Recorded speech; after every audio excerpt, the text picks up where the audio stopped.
Assalamu alaikum, dear students. I welcome you all to the online support program. I'm Ma'am Iram Iqbal from APS Fort Road, Rawalpindi.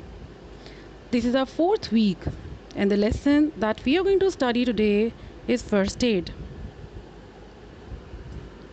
So let's see, what are the objectives? Students, you will be able to understand the importance of first aid, comprehend the basic theme, write the answers to the questions, understand the use of will and going to, and learn to change the voice of the sentence. First aid is the first and immediate assistance given to any person suffering from either a minor or serious illness or injury, with care provided to preserve life, prevent the condition from worsening, or to promote recovery. In some cases, first aid consists of the initial support provided to someone in the middle of a medical emergency. This support might help them survive until professional help arrives. In other cases, first aid consists of the care provided to someone with a minor injury. For example, first aid is often all that's needed to treat minor burns, cuts, and insect stings. Now students, let's see what are the main aims of first aid, or what are the 5 P's that are very important. They are preserve life, prevent the escalation of the illness or injury, promote recovery, pain relief, and protect the unconscious. Students, a layperson can be trained to administer first aid. It requires minimal equipment. Minimal means less or little. One has to be very careful while providing first aid. Basic training should be given in schools and in workplaces. Every person should have the knowledge of first aid. First aid skill is mandatory to a modern and stressful life. Mandatory means compulsory. Cuts and scrapes. Handling minor accidents at home or on the road develops a sense of crisis management. This may prepare people to tackle with unexpected emergencies with great confidence. Minor cuts and scrapes usually do not need to go to the emergency room. Yet, proper care is essential to avoid infection or other complications. Following guidelines can help you to handle crisis and take care of all. The first step is to stop the bleeding. Minor cuts and scrapes usually stop bleeding on their own. If they don't, apply gentle pressure with a clean cloth or bandage. Hold the pressure continuously for 20 to 30 seconds. Don't keep checking to see if the bleeding has stopped, because this may damage or dislodge the clot that is forming. Dislodge means remove and cause bleeding to resume. The second step is to clean the wound. Rinse out the wound with clean water. To clean the area around the wound, use soap and a washcloth. But soap can irritate the wound, so try to keep it out of the actual wound. If dirt or debris remains, debris are the small particles in the wound area. After washing, use tweezers, clean with alcohol to remove the particles. The third step is to apply an antibiotic. After you clean the wound, apply a thin layer of an antibiotic cream or ointment to help keep the surface moist. The products don't make the wound heal faster, but they can help your body's natural healing process work fast. The fourth step is cover the wound. Bandages can help keep the wound clean and keep harmful bacteria out. After the wound has healed enough to make infection unlikely, exposure to the air will speed wound healing.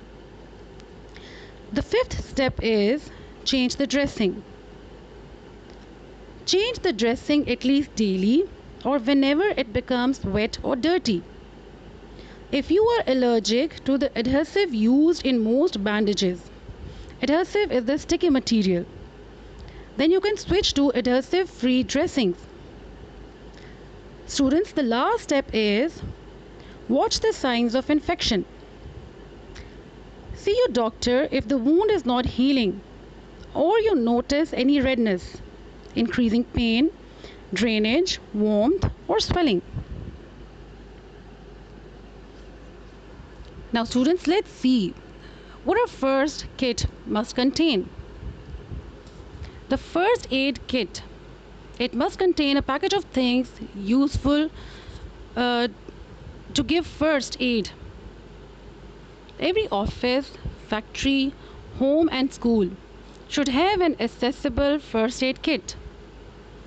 Now let's see what are the different things that are very important that you must contain in your first aid kit. The first thing is first aid book. It clearly explains how to handle basic problems. The second one is band-aids or plasters. Band-aids or sticky plasters are good for dressing small wounds. They come in all shapes and sizes. The other one is gauze and adhesive tape. Gauze pads or rolls are cloth pads that are placed directly on a wound to protect and control bleeding. Another thing is elastic bandages.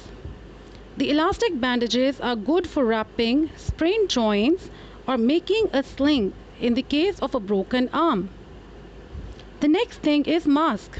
It's very important for you people to wear mask also. The other thing is antiseptic wipes. Next one is safety pins and tweezers. Then we should also have scissors. A pair of scissors is needed to cut the tape and gauze.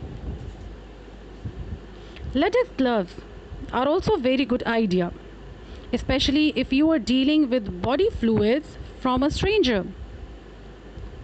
Calamine lotion is used for soothing sunburns and stings. Clinical thermometer should also be a part of your first aid kit. And you should also have some tablets like aspirin or paracetamol. Now students, let's see what are the different precautions that are very important. It's important to protect yourself from contagious illnesses and other hazards when providing first aid to help protect yourself. Always check for hazards that could put your safety at risk before approaching a sick or injured person. Avoid direct contact with blood, vomit, and other bodily fluids. Wear protective equipment such as gloves when treating someone with an open wound or a breathing barrier when performing rescue breathing. Wash your hands with soap and water immediately after providing first aid care. In many cases, basic first aid can help stop a minor situation from getting worse. In the case of a medical emergency, first aid might even save a life. If someone has a serious injury or illness, they should receive follow-up care from a medical professional. Now let's summarize. In many cases, basic first aid can help stop a minor situation from getting worse. In the case of a medical emergency, first aid might even save a life. So we should always be ready to provide first aid to the people who are in crisis. Either we know them or we don't. Now students, I have some thinking questions for you. Have you ever given first aid to anyone? How did you feel after giving first aid? Students, let's see. What is your first task? Your first task is that you are going to do exercise A, C, and D in your notebooks. Exercise A. For this exercise, students, you need a dictionary. You are going to write down the meanings that you have inferred from these words, and then you're going to search dictionary and write down the meanings. The other exercise is exercise C. Use the words in sentences. In exercise B, the words are given, where you have to provide the prefix. This exercise you are going to solve on your books. And exercise C, taking the same words, you are going to make sentences in your notebooks. Another exercise that is on page 43, that is exercise D. That is related to idioms. You are going to find out 5 idioms that start with to infinitive. For example, to err is human, and its Urdu meaning is इंसान खता का पुतला है. In the same way, students, you are going to find out 5 idioms with to infinitive and write down their meanings in Urdu. This work is going to be done in your notebooks. The second task, reading comprehension, pages 43 to 45. Students, on page 43, there is an exercise A. Exercise A. For this exercise, you are going to go through the lesson again, read it properly, and select appropriate options. Its half part is on page 44. This exercise is going to be done on your books. The other exercise is on page 45, that is exercise C. For this exercise, you have to go through the process of cuts and scrapes, and you have to sequence all those 6 steps that we have just studied. Again, this exercise is going to be done on your books. The exercise that you are going to do in your notebooks, that is exercise B on page 44, and that is answers to the questions.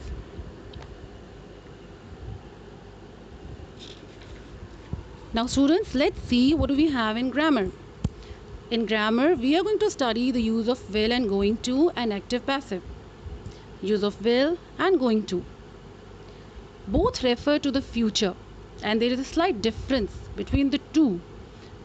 Though in most cases they can be used interchangeably with no difference in meaning. Even if you misuse them, a native speaker is going to understand you without any problems. Going to. The structure be going to is normally used to indicate the future, but with some type of connection to the present. We use it in the following situations. We basically have 3 situations here. The first one, when we have already decided or we intend to do something in the future. The examples are, they are going to retire to the beach. I'm going to accept the job offer. The second situation, when there are definite signs that something is going to happen. It gives us some evidence. Examples are, I think it is going to rain. I just felt a drop. I don't feel well. I think I'm going to throw up. The third situation, when something is about to happen. Get back. The bomb is going to explode. Now students, let's see the use of will. For things that we decide to do now. Rapid decisions. The examples are, This is when you make a decision at that moment. I think I'll try one of those. The second one is when we think or believe something about the future. My team will not win the league this season. Second example is I think it will rain later, so take an umbrella with you. The third situation is to make an offer, a promise, or a threat. I'll give you a discount if you buy it right now. The fourth one is you use won't when someone refuses to do something. Examples are I told him to take out the trash, but he won't do it. My kids won't listen to anything I say. For future predictions, as you can see, both will and going to can be used for making future predictions without having a real difference in meaning. Students, here you can see I have taken two examples. In both the examples, the different words, that is will and going to, is used, and both of them are correct. The weather report says it will rain tomorrow. It's a correct sentence. The weather report says it is going to rain tomorrow. That is also a correct sentence. Now students, your third task. For the third task, students, you have to go through your previous lesson. And the page is 35. The lesson is try again. On page 35, exercise F. This exercise you are going to do on your textbooks. Now our second topic, that is active and passive. The voice of a verb tells whether the subject of the sentence performs or receives the action. We have an active voice and we have a passive voice. Active voice. The subject performs the action expressed by the verb. Passive voice. The subject receives the action expressed by the verb. For this, when you have to change the active sentence into passive, you must remember that your sentence must start with an object. Then you need a helping verb, participle of the verb, by, and subject. Now students, here I have some of the examples where I have changed active into passive. Active sentence. Sameer wrote a letter. Sameer is a subject, wrote is a verb, and letter is an object. Now when I have changed this sentence into passive, I have taken object first. A letter was written by Sameer. Another example, they are eating oranges. It's passive voice. Oranges are being eaten by them. Third sentence, has she completed the work? It's passive voices. Has the work been completed by her? Okay students, now let's see what is your task related to active passive. Page 48. Over here there's an exercise E. This exercise you are going to do on your notebooks. Now students, our next task is to write an essay. The whole description or details about essay writing is already provided to you in your second tutorial. So you can go through it again. Over here, I'm giving you a mind map. Now students, in essay writing, you basically need 3 paragraphs. The starting paragraph, the middle paragraph, and your concluding paragraph. Your middle paragraph, where you have to provide details related to your topic, that can even be divided into 3. Your first paragraph, it shows a clear topic sentence that shows the main idea. This paragraph should not be very lengthy, it should be to the point. And if you want to write some quotation here, that is also very good. Your second paragraph, it must contain adequate supporting details. It must have some examples, illustrations, evidence, etc. to develop your main idea. You can even take examples from past and examples from your own life. The last paragraph, that is your concluding paragraph, it should be very effective. It must be a reflection of your first paragraph. Again, if you want to end your last paragraph with the quotation, then it's going to make a very good essay. Now students, the task related to essay writing, that is going to be your fifth task. The topic that is given to you for essay writing is hard work is the key to success. Students, keep in mind the word limit. It has to be written within 250 to 300 words, and you are going to write your essay on loose sheets. Success criteria. Write relevant answers to the questions. Complete the exercises carefully, some in your notebooks and some on the textbooks as guided by the teacher. Write the essay properly, keeping in mind the instructions. Thank you, and I wish you all the best.